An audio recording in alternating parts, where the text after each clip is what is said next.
Hello, അപ്പോൾ എല്ലാവർക്കും പുതിയ വീഡിയോയിലോട്ട് സ്വാഗതം. ഇന്നിപ്പോൾ ഞാനും പാറ റോട്ടിൽ നിൽക്കണം എന്താണെന്നല്ലേ. ഇന്ന് ഞങ്ങളൊരു ആശുപത്രി വിസിറ്റിങ്ങിന് പോവാട്ടോ. നമ്മുടെ പാറുവിന് അലർജിയുടെ ചുമയാണ്. അപ്പോൾ അതുകൊണ്ട് ഹോസ്പിറ്റലിൽ കാണിക്കാൻ വേണ്ടി പോയതാണ്. AP വർക്കി ഹോസ്പിറ്റലിലാണ് പോകുന്നത്. അവളവിടെ സ്ഥിരം മരുന്ന് കഴിക്കുന്നതാണ് കേട്ടോ.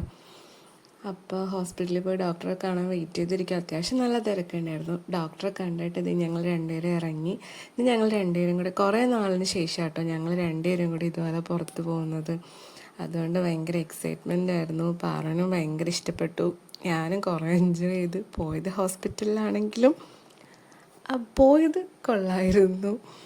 അങ്ങനെ ഞങ്ങൾ 2 വീലർ എടുത്ത് ഞങ്ങൾ രണ്ടുപേരും കൂടെ അങ്ങനെ പോവാറേ ഇല്ല. അപ്പം അതേ വന്ന വഴിക്ക് ഗേറ്റ് അട കിട്ടി. പിന്നെ ഞങ്ങളിങ്ങനെ ട്രെയിനൊക്കെ കണ്ട് കുറേ സംസാരിച്ച് ഇങ്ങനെ പോന്നു. അപ്പോൾ ഉച്ചയായിരുന്നേ, അതുകൊണ്ടൊരു വെള്ളം കുടിക്കാമെന്ന് കരുതി ബേക്കറി കയറി ഒരു ഫ്രഷ് ലൈം കുടിച്ചു.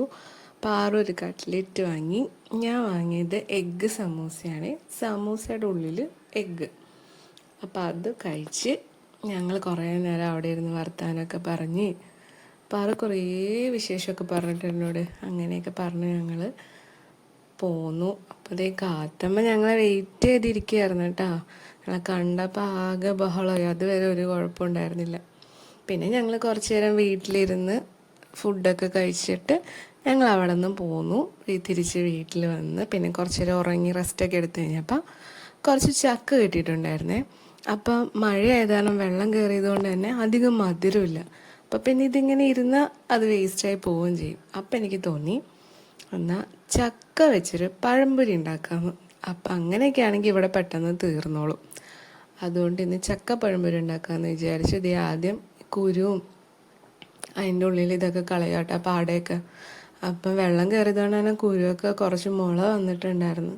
അതുകൊണ്ട് തന്നെ ഒട്ടും മധുരവും ഉണ്ടായിരുന്നില്ല. അപ്പം ഇത് ഈ ചക്ക സെറ്റാക്കി വെച്ചു. അത് കഴിഞ്ഞ് കുറച്ച് മൈദപ്പൊടി എടുത്തു. അതിലേക്ക് മഞ്ഞൾപ്പൊടിയും പഞ്ചസാരയും ഒരു നുള്ള ഉപ്പും കൂടി ഇട്ട് സെറ്റാക്കി കുഴച്ച് നമ്മൾ പഴംപൊരിക്ക് ചെയ്യണ പോലെ തന്നെ കുറച്ച് നേരം വെച്ചിട്ട് ഇത് ചക്ക മുക്കി പൊരിച്ചെടുത്ത് അങ്ങനെ ചെയ്തപ്പോൾ നല്ല ടേസ്റ്റ് ഉണ്ടായിരുന്നു കേട്ടോ.